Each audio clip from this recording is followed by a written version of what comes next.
I am the average Godot enjoyer. This is a series I'm making where I explore games created with the Godot engine. Most of these games are small or proof of concept type demos. I create my own games with Godot, and it's cool to see what other people accomplish. We will be looking at 3 games today. 124, Handle of the World by TK Barracks, a PSX styled horror demo game. Super Saucer Cow Defense Force by octopusrpg, a unique cow defense simulator, and The Lone Starfighter by Yatchan, a space roguelike with a lot of cool mechanics. So this is 124, Handle of the World. You can see that it's a little dark, so I did brighten it up with a filter. And that is what we can see. It really was just dark in OBS. It wasn't that bad on my screen. So we boot right into it, and it's got some pretty nice PSX graphics. I really like the style. And I probably followed some of the same tutorials this guy did at some point. So yeah, this guy basically just asked us, gives us directions to stop whenever he rings the bell, and then he goes to the back. It still is a little dark, but the environment looks really cool, and you can tell it is just kind of tiled, but it still looks very detailed for what they put in. The shading and everything is very nice, and the sound design, it's a little loud, but I think it's pretty good.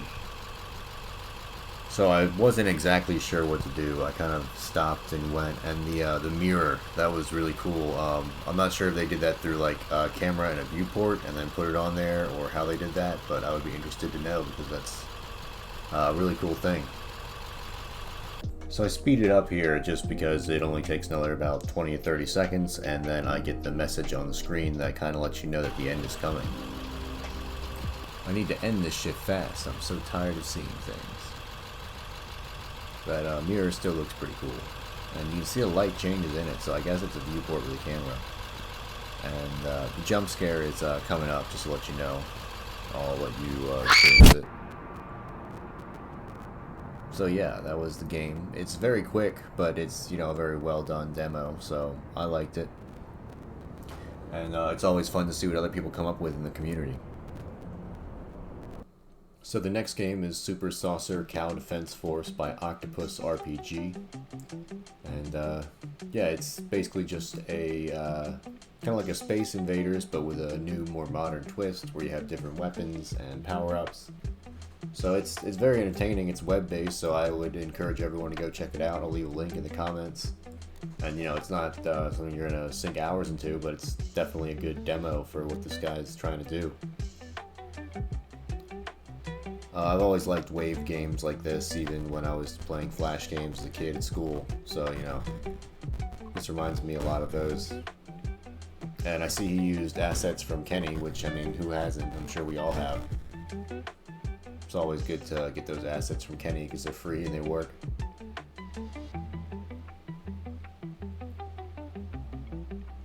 So the missiles I found to be a little OP as compared to the guns, because the missiles would continuously fly around. And I'll just show you probably about the first 2 rounds, and then I'll skip to the last round I did. I think was round 10. But yeah, this is a very fun arcadey game that's I would recommend everyone would go check out.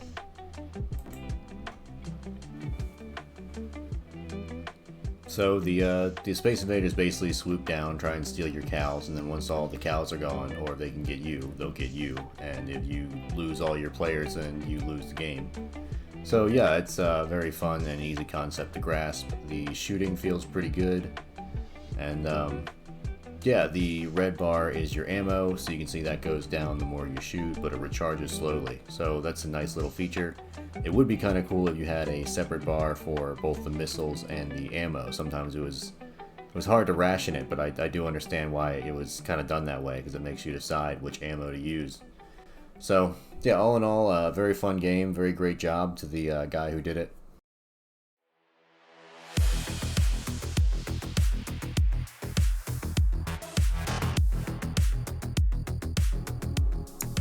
So this next game is a roguelike, and it's pretty difficult. It was probably the most developed and the hardest game on this list.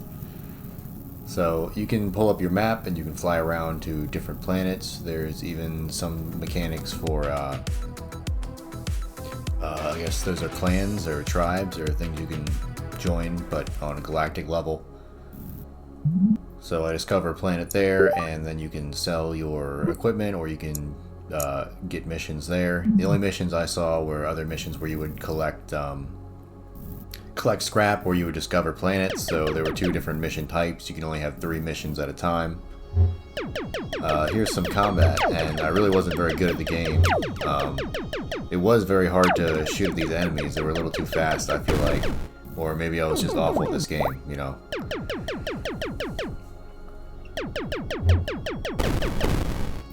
So I take some damage there. I feel like taking damage is pretty much unavoidable. It is really fun, and it is addictive. I found myself playing this for longer than I wanted to. I meant to just sit down and play it just for the video, but then I ended up playing like 5 or 6 rounds, because, you know, each round's about maybe 5 minutes. So I spent like maybe 2 or 3 hours playing this. It's really fun, but it is really hard. I think if the difficulty was toned down, or the controls were just a little more fluid, I would definitely sink a lot more time into this game. Oh, and that is a save point, so you can save and you can load the game, but as soon as you load, the save file is deleted. So basically you're only saving to get away from the game. You know, you're not saving to save your progress. And here you can go to the shipyard. I'm trying to repair my ship, but it's way too expensive. I only have 690, and it's like almost 5,000 to repair my ship, so really, taking any damage at all is kind of a death sentence eventually. Because you'll get just enough to, fix up your ship, but you won't have enough to upgrade, and then you get mobbed by enemies. I don't know, it would be a very long haul, and then I got blown up there by a suicide bomber. But this game is fun. Just to recap, these are the games we played today and the creators who made them. I am going to continue doing this series where I play Godot games made by indie developers, so if anybody has a game that they want me to review or play or take a look at, let me know. I'll leave a link with some contact information in the description. But yeah, once again, I am the average Godot enjoyer, and on this channel I make tutorials and just fun content like this. So have a good one.